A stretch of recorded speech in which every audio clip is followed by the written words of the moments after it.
Welcome back to CBS Mornings. It's one of the most exciting times of the year for us because it's Fashion Week here in New York City. And our next guest is one of the industry's, you could say, most influential icon, and icon is the word. Anna Wintour has been the top editor of Vogue in the U.S. for more than 3 decades. You go, Anna Wintour. She's also chief content officer for Condé Nast and Vogue's global editorial director. Vogue magazine is marking its 130th birthday this year with a first-of-its-kind event. It's called Vogue World.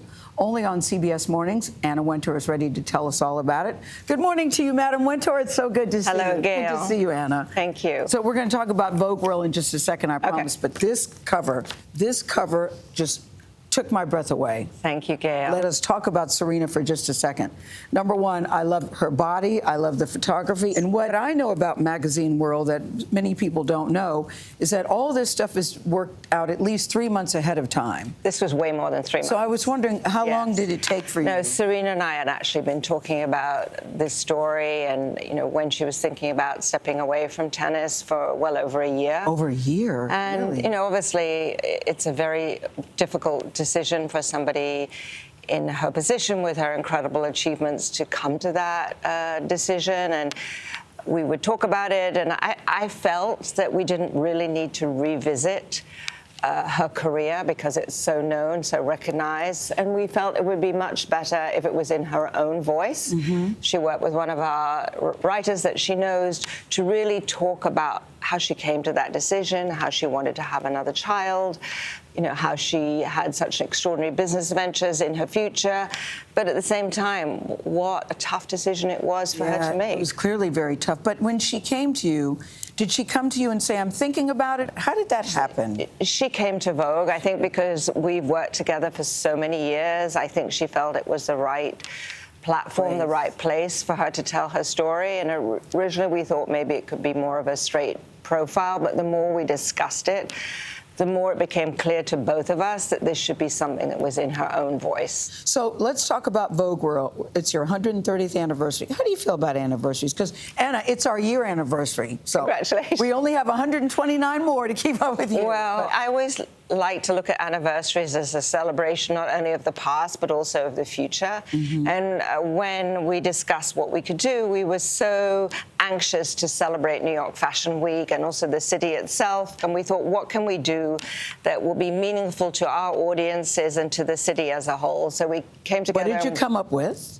We decided to do a big street fair meets fashion show, over 200 people on the runway, 500, 600 people in the audience, a live stream. I think this will be a real symbol about how New York fashion is back, how New York City is back, and anything that we at Vogue and Condé Nast can do to support that is so important to us. I am curious, too, Anna, about you in terms of what you've done at Vogue. It's 34 years, and I'm not talking about the R word of retirement. I'm talking about the R word of rumors. I said, I've been hearing about Anna leaving Vogue for 5 years, and she's not leaving. And I'm thinking, why would you leave when you still clearly seem to be enjoying it? Do you see a life for yourself after Vogue, or that's not even something you even entertain? I'm very much focused on the present, whether it's Vogue World or what we'll be announcing shortly for the next Met Gala, or what the next cover is going to be, what we can do globally for Vogue and Condé Nast around the world, because I have such an amazing platform, Gayle, and it's so important to me that I use that platform to help as many people as I possibly can. Are you aware, Anna, of the impact that you have when you walk in a room? I always say, I know people change their clothes.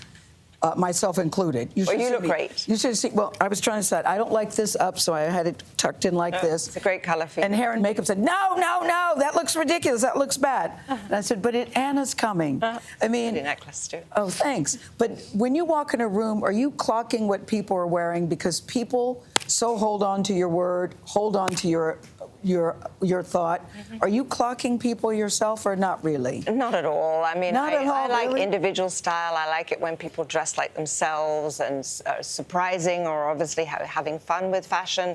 But mostly I'm interested in them and what they have to say.